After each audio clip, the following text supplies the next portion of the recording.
If you have seen any of our previous videos, you know we build sheds on site at your location and can also build them at our factory and deliver them fully assembled. We also offer moving existing sheds as well, even if we didn't build it and it's not our building. Today we are going to show you the process of moving a popular brand built by Tuff sheds. The shed is built on a steel base, which can be very challenging to move. Our customer is going to be building a large garage and their shed needs to be moved out of the way temporarily so they can get the foundation poured and also have some dirt work done. Once that is finished, we will come back and move it a second time close to its original location. There are a few pretty big challenges with this job. One of them being the shed is built on a steel frame I had mentioned. When you first hear the base is steel, you might assume it should be easy to move and that the floor structure would be very durable. Well, the metal is a fairly light gauge steel.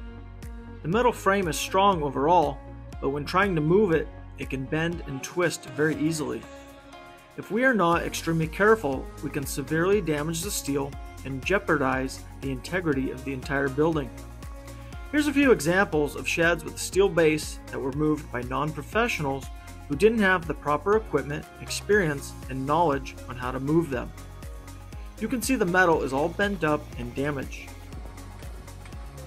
Another challenge we are facing is the shed is having to go up an incline. This shed weighs roughly 6,000 pounds, which may not be very heavy if you were using a crane or larger equipment, but for us, it is a substantial amount of weight. To move it, we are going to be using a combination of rollers, our shed mule, and a lot of elbow grease to get this job done. Okay, and then just put some dirt behind it to chalk. Oh, that works too, Ty. Okay, Ty, I would wait till there's just a little bit of pressure and then put some dirt behind it.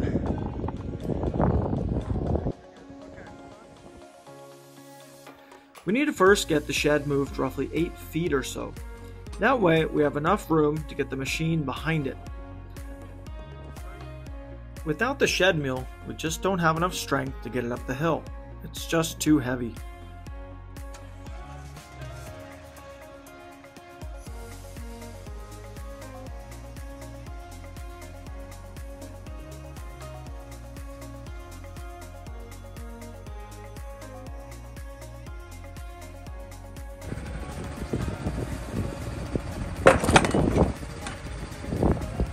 The best way to move this is to take our time and move the building no more than a few feet at a time. We are constantly checking to make sure nothing looks off and everything is going smoothly. Slow and steady is the best way to approach this job.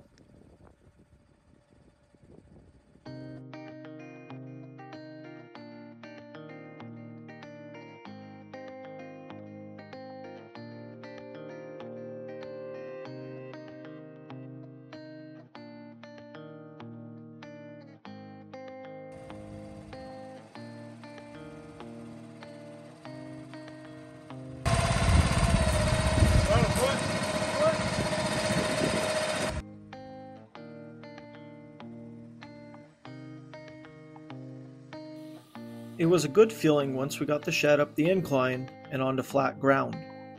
But now our next obstacle is to turn the building 90 degrees.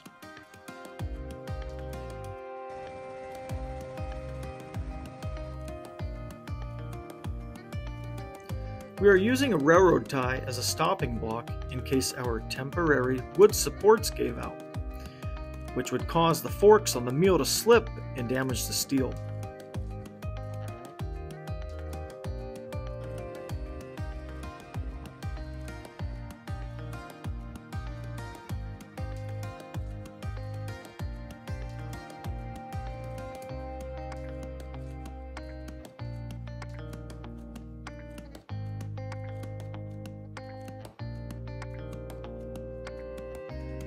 Rotating the shed was slow and tedious, but we took our time and it went pretty smooth.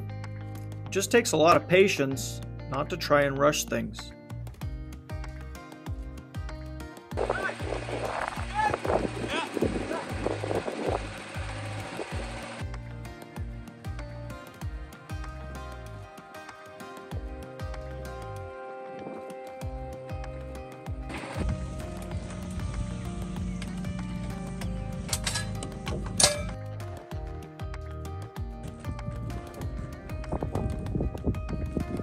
If you made it to the end, thanks for watching, and if you enjoyed it, then please like the video and subscribe to the channel.